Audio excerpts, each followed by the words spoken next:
आज उत्तम त्याग का दिन है। क्या त्याग के बिना जीवन संभव है? हम तो क्या, संसार के जितने प्राणी हैं बिना त्याग के जी ही नहीं सकते। सांस लेते हो? अरे बोलिए ना, लेते हो ना? छोड़ते हो कि नहीं छोड़ते? यदि सांस लो और छोड़ो ना तो क्या होगा? अगली सांस कैसे आएगी? यानी लेना और छोड़ना जरूरी है, अत्यंत जरूरी है। अर्जन के साथ विसर्जन, आप चाहो तो भी और आप ना चाहो तो भी। भोजन करते हैं, भोजन के बाद भी विसर्जन होता है ना? यानी कहीं देख लो आप, छोड़ना तो पड़ेगा। जन्म लिया है, शरीर को धारण किया, क्या हमेशा के लिए रहेगा ये शरीर? छोड़ोगे तो श्रेय तुम्हें मिलेगा। समाधि मरण करके इस शरीर का ज्ञान पूर्वक त्याग करोगे तो श्रेय हमें मिलेगा, और नहीं तो छूटना तो है ही। एक होता है छोड़ना और एक होता है छूटना। कोई मर कर के देता है, कोई दे कर के मरता है। क्या? कोई मर कर के देता है, कोई दे कर के मरता है। ज्ञानी और अज्ञानी में यही अंतर हुआ करता है। ज्ञानी और अज्ञानी में यही अंतर हुआ करता है। हाथ से छोड़ दो तो उत्कृष्ट, और नहीं छोड़ो तो भी छूटना है। बंधुओं, आज उत्तम त्याग का दिन है। सबसे पहले हम त्याग को समझें। त्याग है क्या? त्याग कैसे करना चाहिए? त्याग किन भावों से करना चाहिए? त्याग तो करना है, त्याग तो हो रहा है, मगर भाव कैसे हो त्याग करने में? कैसे हम उतना ही काम करके अधिक फल को प्राप्त कर लें? काम तो हो रहा है, लेकिन फल पूरा मिल रहा कि नहीं मिल रहा? तो सबसे पहले त्याग किसका? जो मेरा नहीं है, त्याग उसका। बोलिए हाँ या ना। मकान मेरा है, शरीर मेरा है? नहीं। धन मेरा है? नहीं। त्याग किसका? जो मेरा नहीं है उसका। आप ये नहीं कह सकते कि मैं आत्मा का त्याग करता हूं। क्यों नहीं कह सकते? आप आत्मा हो, इसलिए आप आत्मा का त्याग नहीं कर सकते। आप ये नहीं कह सकते कि मेरा ज्ञान का त्याग है। क्या कोई ज्ञान का त्याग कर सकता है क्या? ज्ञान का दान तो कर सकता है, मगर त्याग नहीं कर सकता है, क्योंकि ज्ञान मेरी आत्मा का गुण है, ज्ञान मेरा स्वभाव है, इसलिए मैं इसका त्याग नहीं कर सकता। तो त्याग किसका? जो मेरा नहीं है उसका। सबसे पहले तो ये मानना पड़ेगा कि ये चीज़ मेरी नहीं है, तब छूटेगी। जब तुम मानोगे नहीं कि ये मेरी नहीं है तो फिर छूटेगा कैसे? धन को 11वां प्राण कहा है। 10 प्राण होते हैं, जैन धर्म में बताए हैं। 5 इंद्रियां, 3 बल, आयु और श्वासोच्छ्वास, जिसके कारण से एक संसारी जीव जीवन जीता है। लेकिन धन को 11वां प्राण कहा है कि इसके बिना जीवन चमड़ी चली जाए। आगे बोलिए ना। दमड़ी नहीं जानी चाहिए। दमड़ी यानी पैसा, इतना प्यार करता है, चमड़ी चली जाए मगर दमड़ी ना जाए। तो सबसे ज़्यादा प्यार पैसे से होता है, और जब ये पैसा दान करता है तो सबसे ज़्यादा खुशी इसे दान करने में होती है। अब यहाँ दो चीज़ हो गई, त्याग और दान। दान 4 प्रकार 4 संघ को दीजिए, धन बिजुली उनहार नरभव लाहो लीजिए। धन के प्रति मोह छोड़ना कठिन तो है, असंभव नहीं है, छूट सकता है। यदि नहीं छूटता तो हमारे भगवान ने कैसे छोड़ा होता, छूट सकता है ना। तो दान 4 प्रकार, आपको उत्तम त्याग की बात नहीं बताई, आपको दान की बात बताई है। कितने प्रकार का दान? 4 प्रकार का दान, आहार दान, अभय दान, औषध दान और ज्ञान दान। इसमें से आप कितने दान कर सकते हो? अरे बोलिए ना। आहार दान कर सकते हो? कर सकते हो नहीं, करना चाहिए। अभय दान यानी जीवन दान, है ना, गौशाला खोलना है, पक्षियों की रक्षा करना, जीवों की रक्षा करना, जीवों को जीवन दान देना यानी अभय दान, ठीक है। ज्ञान दान, अभय दान, औषध दान, किसी बीमार को दवाई आदि देना, उसका इलाज करवाना, औषध दान और ज्ञान दान। आप शास्त्र आदि भेंट करके, अभी जो इतने दिन से शास्त्र भेंट कर रहे हो, ये क्या है? ये ज्ञान दान के अंतर्गत आता है ना। तो ऐसे 4 दान श्रावक को करना चाहिए। साधु को करना चाहिए कि नहीं करना चाहिए? साधु कितने दान करता है? हैं? आहार दान नहीं देता, औषध दान नहीं देता, अभय दान देता है। अभय दान जीव रक्षा करके काम करता है। चलते हैं तो जीव रक्षा, बैठते हैं तो जीव रक्षा, पिच्छी जीव रक्षा का प्रतीक है, तो अभय दान करते हैं। और कौन सा दान करते हैं? अरे वाह, आपको सबको पता है कि ज्ञान दान करते हैं। जितनी तृप्ति भोजन करने में नहीं आती है, उससे ज़्यादा तृप्ति ज्ञान प्राप्त करने में आती है। बोलिए, प्रवचन सुनने में तृप्ति आती है कि नहीं आती है? आप सब आए हैं यहाँ, कैसे आए हैं? प्रवचन सुन सुन के आए हैं। कैसे आए हैं? प्रवचन सुन सुन के आए। कहाँ जा रहे हो? उन माता जी के पास जा रहे हैं जिनका प्रवचन सुनते हैं। तो ज्ञान दान आपको सोनागिर ले आया। अच्छा, साधु औषध दान करते कि नहीं करते हैं? ऐसे बहुत सारे प्रैक्टिकल हैं कि जिस शहर में जाते हैं और वहाँ जब प्रवचन होता है तो बीमार से बीमार आके बैठते हैं और 4 दिन बाद आके कहते, बोले माता जी हमारी तो दवाई छूट गई। क्या? एक नहीं, 50 प्रैक्टिकल हैं। एक बहन जी को इतना डिप्रेशन था कि घर वालों ने कह रखा था, इन्हें कुछ मत कहना, इन्हें फुल रेस्ट देना और ऐसी बात मत करना कि इन्हें टेंशन हो जाए, नहीं तो ये बहुत बढ़ जाएगा, ये बहुत बीमार हो जाएंगी। उन्हें किसी ने बताया, बोले माता जी आई हैं। तो उन्होंने घर वालों से कहा, माता जी आई हैं, मुझे दर्शन करने जाना है।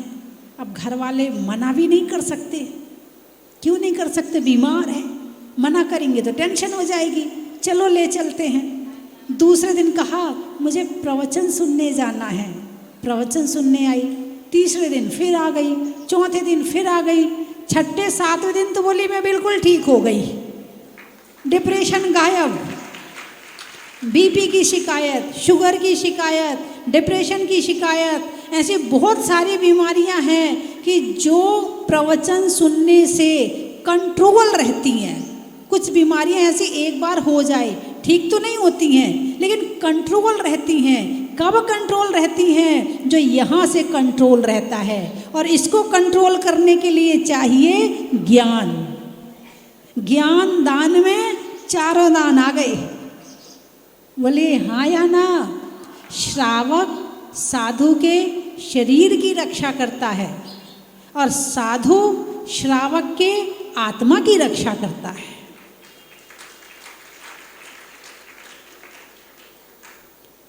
तो साधु भी बिना दिए नहीं लेता है, तुम्हें देता है फिर लेता है ना। तो अब ये तो हो गया दान। अब त्याग किसे कहते हैं? अब जैसे कोई शराब पीता है तो शराब का त्याग है ना, बीड़ी का त्याग है, सिगरेट का त्याग है, तंबाकू का त्याग है, होटल में खाने का त्याग है, बाजार के खाने का त्याग है। ये त्याग है, व्यवहार की दृष्टि में ये त्याग है। लेकिन जब व्यवहार की दृष्टि को कम करके निश्चय की दृष्टि में पहुंचते हैं तो फिर अच्छे और बुरे का भेद नहीं होता है, सब कुछ का त्याग है। जैसे तीर्थंकर प्रभु ने दीक्षा ली तो उन्हें क्या कहा था? मैं आभूषण का दान करता हूँ, मैं राज्य का दान करता, कहा था क्या? अरे बोलिए ना, क्या कहा था? त्याग, है ना। वस्त्र, आभूषण, धन दौलत, परिवार, सब का त्याग करता हूँ। उन्होंने दान नहीं दिया। दान सम्मान दिलाता है, दान भोग दिलाता है, दान संसार के वैभव दिलाता है, लेकिन त्याग मोक्ष दिलाता है। जब उत्तम त्याग होता है तो मोक्ष की प्राप्ति होती है, और जब त्याग थोड़ा सा घर गृहस्थी की श्रेणी में होता है तो दान से भोगों की प्राप्ति होती है। तो बंधुओं, दान और त्याग दोनों अलग अलग चीज है। तो त्याग एहसान है या कर्तव्य है? अरे बोलिए ना, दान करना तो सामने वाले पे एहसान करना है या कर्तव्य करना है? अरे बोलिए ना, कर्तव्य है, एहसान नहीं है। ऐसा नहीं है कि दान देने वाले को कुछ नहीं मिल रहा है। एक ने दिया है जो दिख रहा है, और मिला है वो नहीं दिख रहा है। जो मिल रहा है, जो खुशी मिल रही है, जो आनंद मिल रहा है, जो शुभ कर्म आ रहे हैं, जो पुण्य प्राप्त हो रहा है, वो आंखों से नहीं दिख रहा है। और दान जो नोट हैं वो दिख रहे हैं, दे रहे हैं दिखता हुआ, और मिल रहा है बिना दिखता हुआ। और क्या ये तो सेव हो रहा है,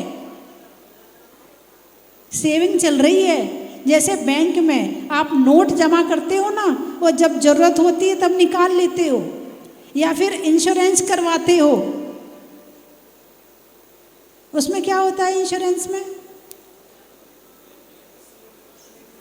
क्लेम मिल जाता है ना। ऐसे ही आपने जो यहाँ पर दिया है वो आपने इंश्योरेंस कर लिया। अब इस जन्म में तो छोड़ो, कितने जन्म तक मिलेगा इसका नहीं पता है। आप इस पंडाल में बैठे हो, कैसे बैठे हो?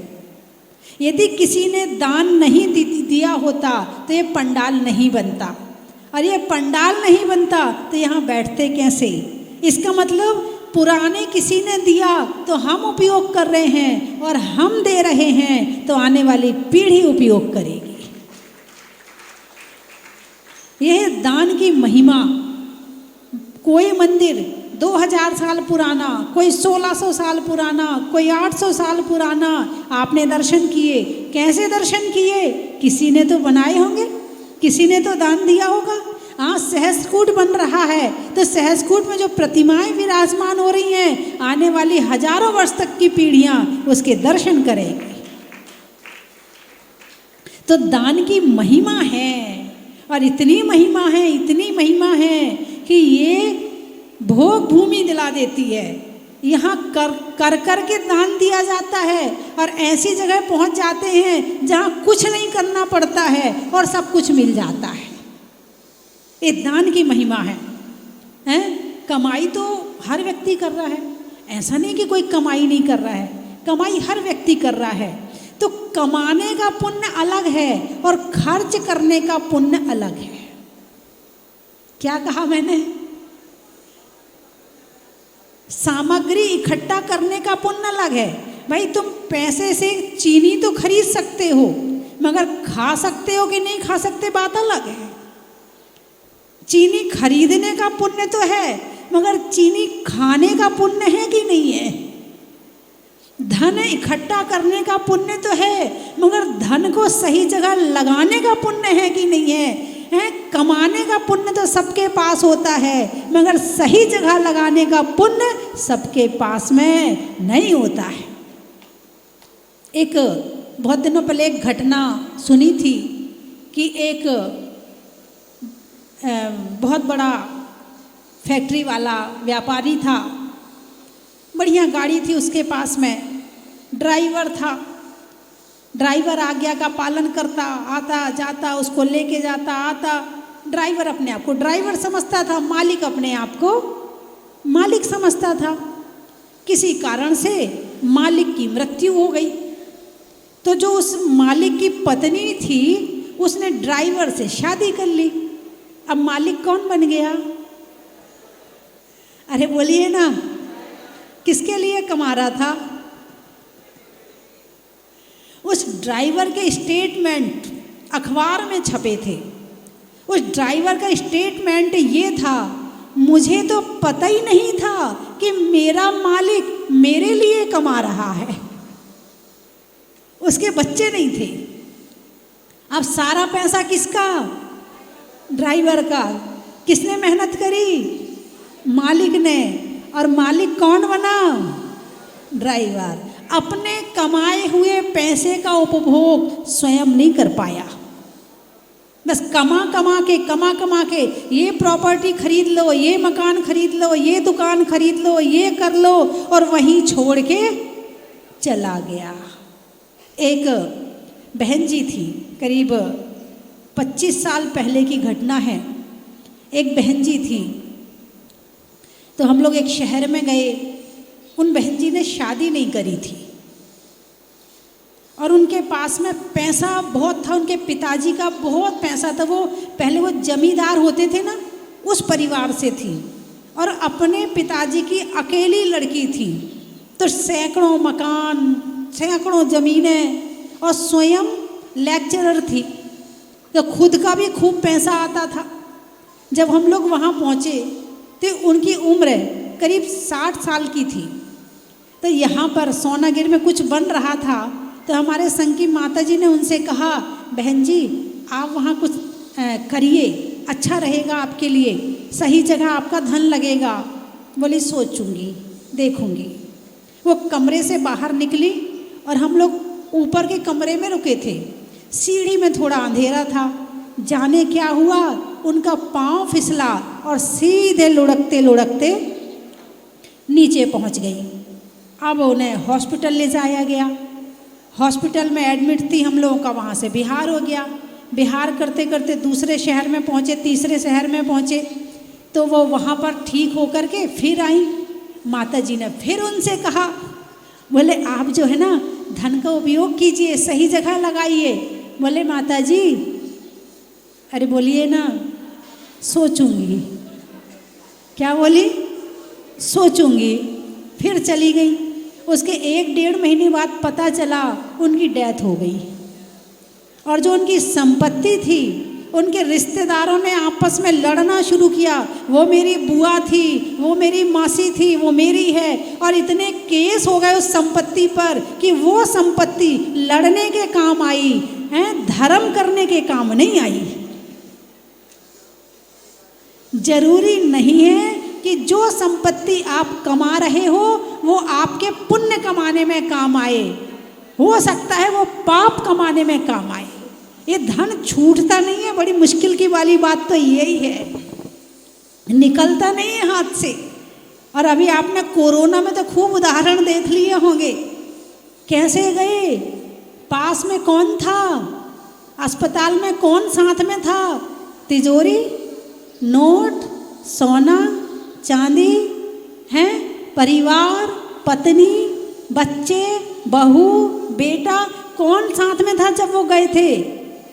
कोई भी साथ में नहीं था। जितना जोड़ा था, चाहे परिवार जोड़ा हो, रिश्ते जोड़े हों, मकान जोड़ा हो, धन जोड़ा हो, नोट जोड़े हों, बैंक बैलेंस बनाया हो, सब जहाँ का तहाँ पड़ा रह गया।